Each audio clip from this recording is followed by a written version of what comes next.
추천서를 부탁받는 일들이 종종 있습니다.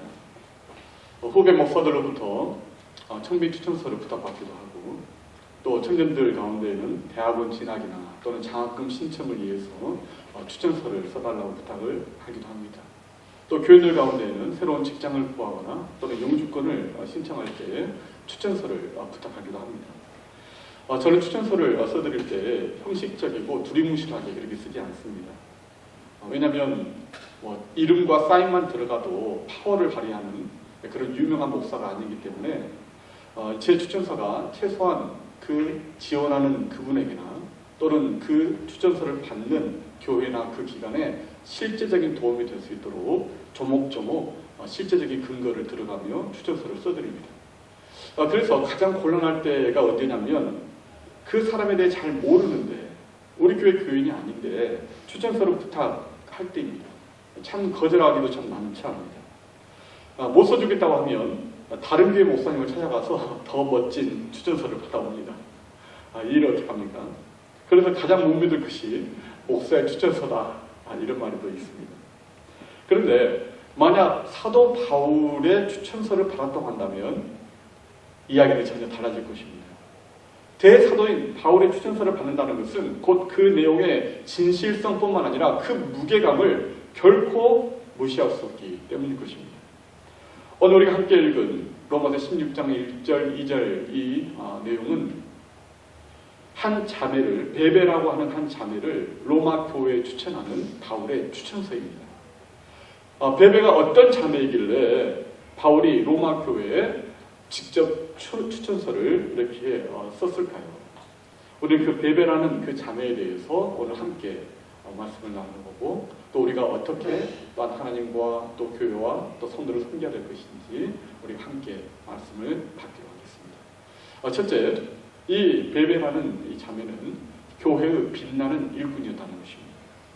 우리 1절 말씀을 함께 읽겠습니다. 내가 갱그레아 교회의 일꾼으로 있는 우리 자매 베베를 너희에게 추천하노니. 이 베베라는 이 이름은요, 이 헬라의 신 아폴로를 지칭하는 이름 가운데 이 포이보스라는 그런 이름에서 따온 이름이 바로 이 베베입니다. 이 뜻은 뭐냐면 빛나고 눈부신 존재라는 뜻입니다. 빛나고 눈부신 존재. 이 이름을 보니까요, 이 베베라는 이 자매가 예수를 믿기 전에는 신전에서 우상을 숭배하던 그런 이방인이었다는 것을 우리는 알게 됩니다. 이 갱그레아 교회라는 교회가 이름이 등장합니다. 이 갱그레아는 고린도에서 약 동쪽으로 7마일 떨어져 있는 작은 항구 도시입니다. 바울이 2차 전도 여행 때 고린도를 중심으로 해서 그 주변의 작은 도시들에게 복음을 전했습니다. 그때 이 갱그레아라는 작은 이 항구 도시에도 복음을 전했는데, 그때 예수를 믿고 세례를 받은 바로 그 거듭난 자매가 바로 이 베베였다는 것입니다. 그런데 이 베베가 갱그레아 교회의 일꾼이다라는 것입니다. 일꾼이라는 이 말은 헬라어로 디아코노스, 다시 말해 디컨, 집사입니다. 갱그레아 교회의 집사였다는 것입니다. 이 베베는 당시 교회 집사들이 그렇게 했던 것처럼 예수를 믿은 초신자들이 세례를 받을 수 있도록 그렇게 준비시키고, 또 고아와 또 가부와 그리고 객을 돌보고 구제하고, 또한 병든 사람들의 집을 신방하고, 또 성도들에게 말씀을 가르치는 그 일을 했습니다. 또한 남자들의 손이 미치지 못하는 교회의 구석구석 살림을 도맡아 섬겼습니다. 그것을 섬길 때 그냥 형식적으로 섬긴 것이 아니라 열심을 가지고 탁월하게 그 일을 했다는 것입니다. 그래서 이 베베는 바울이 인정하고 추천할 정도로 열심히 교회를 섬기는 그 이름 그대로 빛나는, 교회에 빛나는 그런 일꾼이었다는 것입니다. 바울은 이런 베베를 우리 자매라고 이렇게 표현하고 있습니다. 부르고 있습니다. 이 목회자로서 베베를 생각할 때마다 늘 감사와 기쁨을 주는 그런 여집사였다는 것입니다. 여러분, save to serve, 봉사하기 위하여 구원받았다, 이런 말이 있습니다. 섬김의 삶, 섬김의 삶을 모르는 사람은 구원의 감격을 못 느끼며 사는 사람이라는 것입니다. 우리가 구원받은 것은 섬기기 위하여 구원받은 것입니다. 어떤 사람은 이렇게 말을 하더군요. 인생은 테니스 경기와 같다. 그래서 이 서브를 잘 하지 않고는 이 경기에 이길 수 없다. 그런 말을 했습니다. 이 서브는 경기에서 이길 수 있는 아주 이 특별한 기술이죠. 이 서브만 잘 넣어도 많은 점수를 땁니다. 이처럼 잘 서브하는 것이 잘 사는 것이라는 것입니다. 잘 섬기는 것이 이기는 것이라는 것이죠. 인생의 성공은 얼마나 서브를 잘 했느냐 거기에 달려있다는 것입니다. 인도의 성녀인 마더 테레사가 한 아이의 몸에서 이제 이 피고름을 짜내고 있을 때 함께 일하던 자원봉사자가 물었습니다. 스님은 이런 삶에 만족하십니까? 스님도 여자인데 때로는 참 높은 자리에서 편안하게 그렇게 참 가꾸며 그렇게 살아가는 그런 여자들이 부러울 때가 있지 않으세요? 이렇게 물었습니다. 그때 마더 테레사가 유명한 말을 합니다. 허리를 굽히고 섬기는 사람에게는 위를 쳐다볼 수 있는 시간이 없습니다. 여러분, 왜 하나님께서 우리에게 믿음을 주셨습니까? 믿음이 약한 사람을 섬기라는 것입니다. 왜 하나님께서 우리에게 재물을 맡기셨습니까? 그 재물로 구제하고 영혼을 구원하는 일에 힘쓰라는 것입니다. 어떤 사람들은요, 혼자 살다 죽은 이 노인, 특히 이 할머니들이 살았던 그 집을 골라서 사는 사람들이 있답니다. 그 이유가 뭐냐면 그 집을 다 헐어보면 천정에서, 바닥에서, 백야드에서 돈이 캐시에 이렇게 묻혀있는 것들이 나온다는 거예요. 그래서 그런 집만 골라서 사는 사람들이 있답니다. 여러분, 이 쓰지 않는 돈은요, 여러분 돈이 아닙니다. 여러분, 은행에 넣어두고 땅에 묻어두고 침대 밑에 모아둔다고 그게 여러분 돈이 아닙니다. 무슨 소용이 있습니까? 여러분이 쓰는 돈만이 여러분의 돈이 되는 것입니다. 그래서 잠언 13장 7절 말씀은요, 부한 채 하여도 아무것도 없는 자가 있고 가난한 자 같으나 하지만 부한 자가 있다. 그렇게 하나님 말씀하십니다. 가난하지만 베푸는 자가 부자라는 것입니다. 아무리 돈을 모아놓고 살아도 그 돈 쓰지 않고 그냥 끌어안고만 살면 부자인 것 같지만 오히려 아무도 없는 자가 똑같다는 것입니다. 하나님의 시각입니다. 다시 말해, 우리의 삶의 퀄리티, 우리가 어떤 삶의 질을 추구하며 살 것이냐, 그것이 중요하다는 것입니다. 하나님께서 여러분들에게 주신 것들을 사용하시길 바랍니다. 그것이 재물이든 건강이든 은사이든 재능이든 그것을 묵혀두지 마시고 그것을 사용하시길 바랍니다. 여러분, 재능과 은사의 차이를 아십니까? 재능은 나 자신을 위해서 사용하면 재능이고요, 그것을 교회를 섬기고 영혼을 섬기는 데 사용하면 은사가 되는 것입니다. 하나님께서 우리에게 많은 그런 재능들을 주셨습니다. 그런데 그 재능들을 자기의 유익을 위해서만 사용하는, 그렇게 사용하는 사람은 그냥 재능입니다. 하지만 그것을 교회를 위하여서 또 성도를 위하여 섬기게 되면 그 재능이 은사화되는 것입니다. 은사로 쓰임받게 되는 것이죠. 여러분, 교회의 직분도 은사입니다. 하나님의 선물입니다. 교회의 직분은 계급도 아니고 명예도 아닙니다. 교회와 성도를 섬기라고 하나님이 주신 그런 은사입니다. 그렇기 때문에 우리는 나의 재능이 은사로 바뀌게 될 때에 우리는 여집사 베베처럼 교회에 밝고 빛나는 그런 일꾼들이 될 수 있는 것입니다. 여러분, 하나님께서 여러분들에게 주신 것들을 교회를 위하여, 성도를 위하여 그렇게 사용하시길 바랍니다. 그러면 베베처럼 빛나는, 그리고 또한 맑고 그런 투명한 하나님의 일꾼이 될 수 있을 것입니다. 그렇게 하시길 바랍니다. 두 번째는, 이 베베는 어떠한 사람인가요? 교회 지도자의 동역자요, 후원자이다는 것입니다. 바울은 여집사 이 베베가 자신의 보호자다, 이렇게 말을 하고 있습니다. 오늘 본문 2절 말씀 같이 읽어보죠. 너희는 주 안에서 성도들의 합당한 예절로 그를 영접하고 무엇이든지 그에게 소용되는 바를 도와줄지니 이는 그가 여러 사람과 나의 보호자가 되었습니다. 여러분, 바울은 기적을 행하는 사람이었습니다. 능력 있게 사용하는 사도였습니다. 하지만 바울은 혼자 일하는 사람이 아니라 동역자들을 만들고 동역자들과 함께 일하는 사람이었습니다. 로마서 26장에 보면요, 바울은 자신의 사역에 이런저런 방식으로 함께 참여한 그런 26명의 그 동역자들의 이름을 열거합니다. 그리고 그 안에는 당시 사회에서 무시당하고 차별당하였던 그런 여성들의 이름도 포함되어 있습니다. 바울은 그들 모두에게 감사의 마음을 표하고 있습니다. 그리고 그들이 없었다면 자신은 복음의 이 사역을 할 수 없었을 것이라고 고백하고 있습니다. 바울이 로마서 26장에 자신의 그 동역자들의 이름을 언급할 때 가장 먼저 이 여집사 베베를 언급한 이유는 이 베베가 자신의 동역자일 뿐만 아니라 자신의 보호자가 되어주기 때문이라고 말하고 있습니다. 이 당시 로마 시대에 이 보호자라는 이 말은요, 이 법적인 또 재정적인 후견인이란 뜻입니다. 후원자란 뜻이죠. 당시 가부장적인 남성 중심의 사회에서 이 여성들의 권리는 형편없었기 때문에 이 여성들에게 보호자라는 이 이름을 붙이지 않습니다. 그런데 바울은 이 여집사 베베에게 나의 보호자, 나의 후견이다 라고 그렇게 이름을 표현합니다.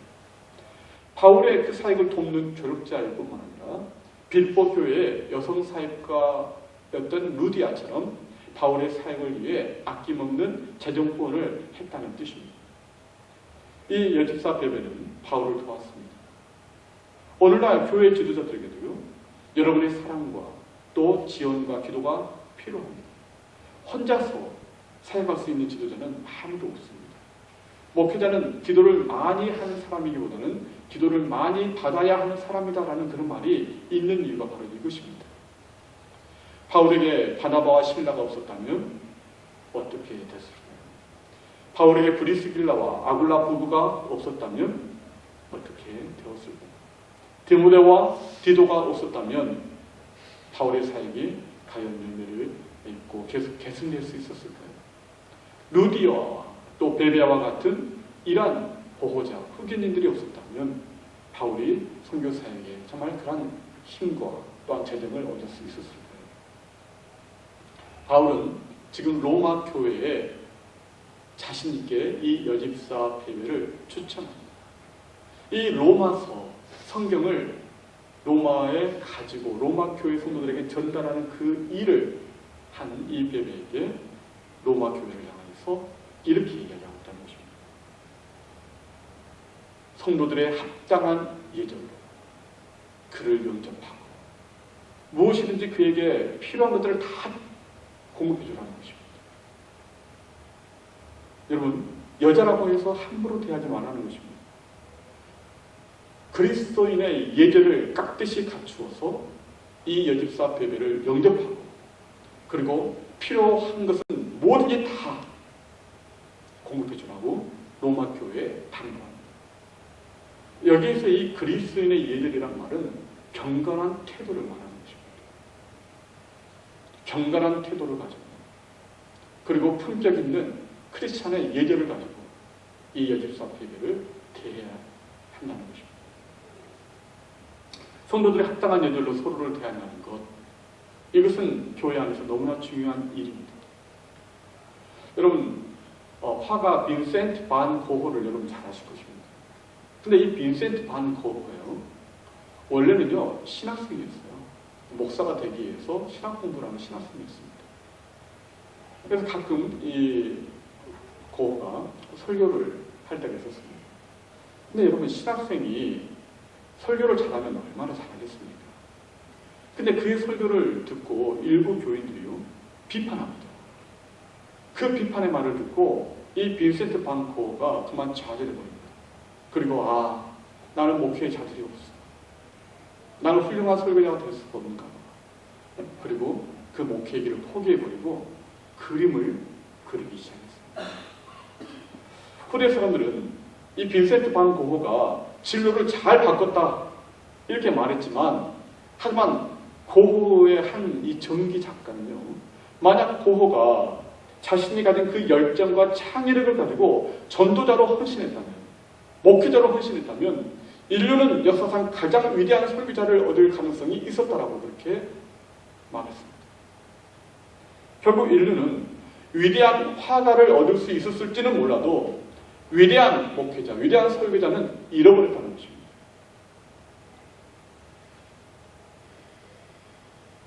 여러분, 젖소가 이 스트레스를 받으면 피고름 우유가 나옵니다. 여러분, 피고름 우유 마시고 싶으신 분 계십니까? 젖소도 건강하고 신선한 좋은 우유를 얻기 위해서 모차르트 음악을 들려준대요. 젖소들에게. 하물며 교회 일꾼들에게는 더 말할 필요가 뭐가 있겠습니까? 교회에서 일하는 일꾼들, 그 일꾼들에게 주 안에서 성도들의 합당한 예절로 대하시길 바랍니다. 격려해 주시길 바랍니다. 그럴 때에 그들이 교회에 빛나는 일꾼들이 될 수 있는 것입니다. 여러분, 목회자를 격려해 주시길 바랍니다.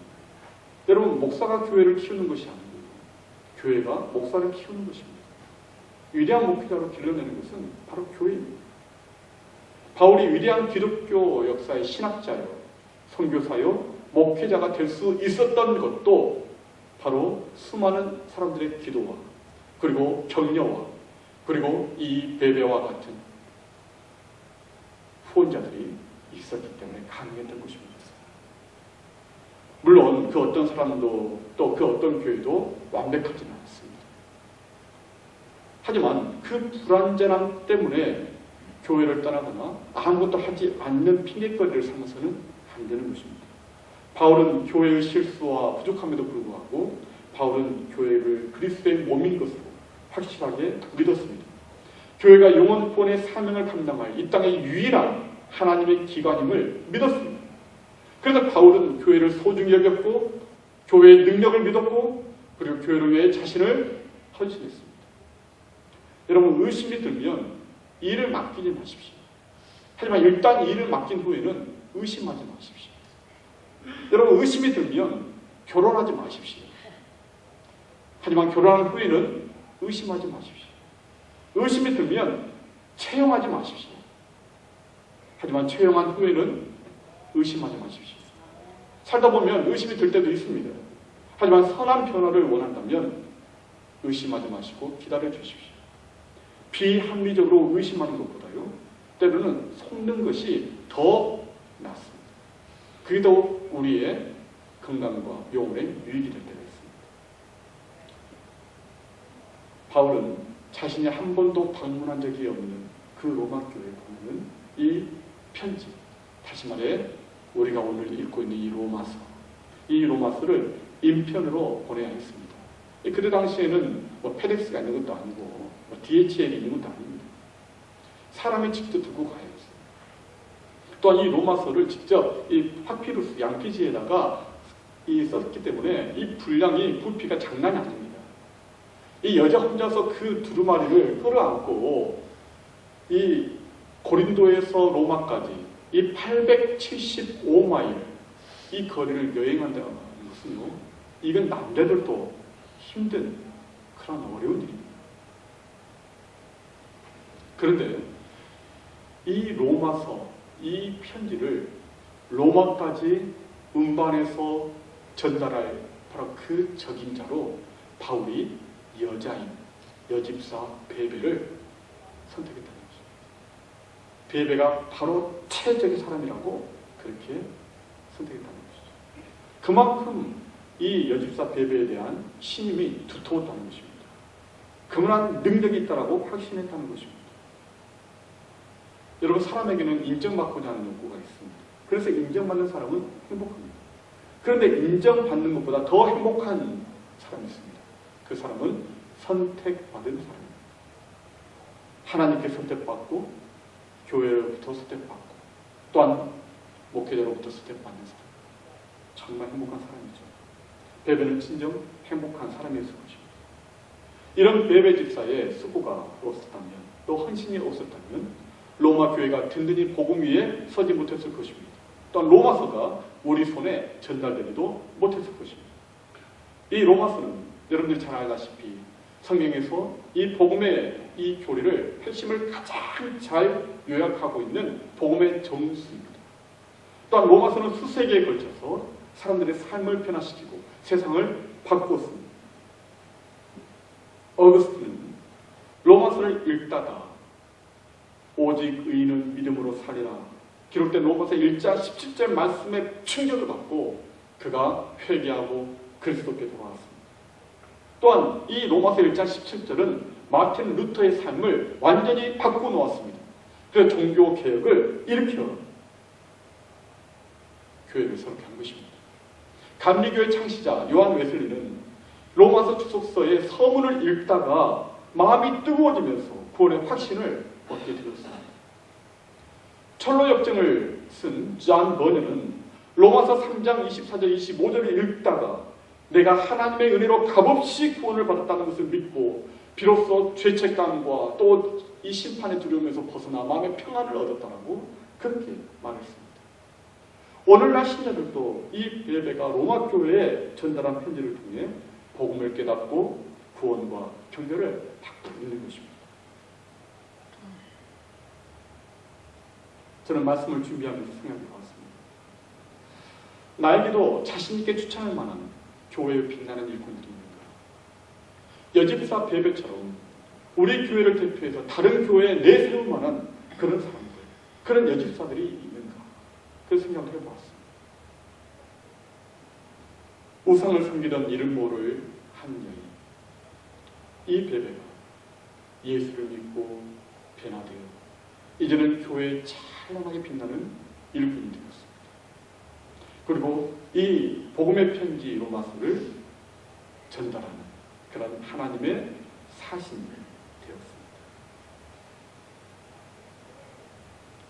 여러분, 우리가 성경을 읽다 보면 성경 여러 장을 할애해서 악행을 기록한 사람들이 있는가 하면 단 한 줄 기록되더라도 찬란하게 빛나는 믿음의 삶을 살아가는 사람들이 있습니다.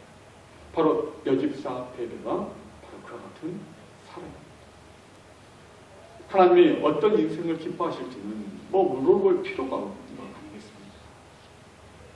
비록 로마서 16장 1절, 2절 두 구절의 짧은 기록을 남기고 살아간 그런 베베의 행적이지만 그녀의 이름처럼 길이 빛나는 그런 신앙의 행적을 이 여집사 베베는 남겼다는 것입니다. 여러분, 교회 성도들을 섬기고 또한 지도자의 보호자 역할을 기꺼이 감당하며 말씀의 전달자로 헌신의 길을 걸어갔던 베베처럼 저와 여러분이 우리 교회에 찬란하게 빛나는 그런 일꾼들이 되고 또한 하나님께 자신을 그렇게 드리기를 힘쓰는 그런 집사 또 그런 직분자들이 되시기를 바랍니다.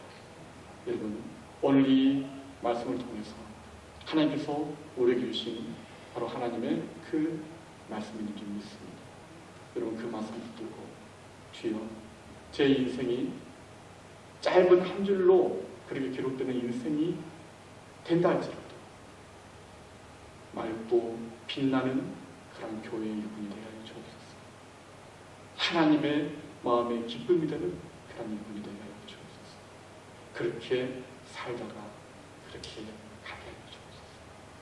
우리가 그렇게 기도할 수 있는 자 여러분 됐으기를 주의 이름으로 축원합니다. 아멘. 기도하겠습니다.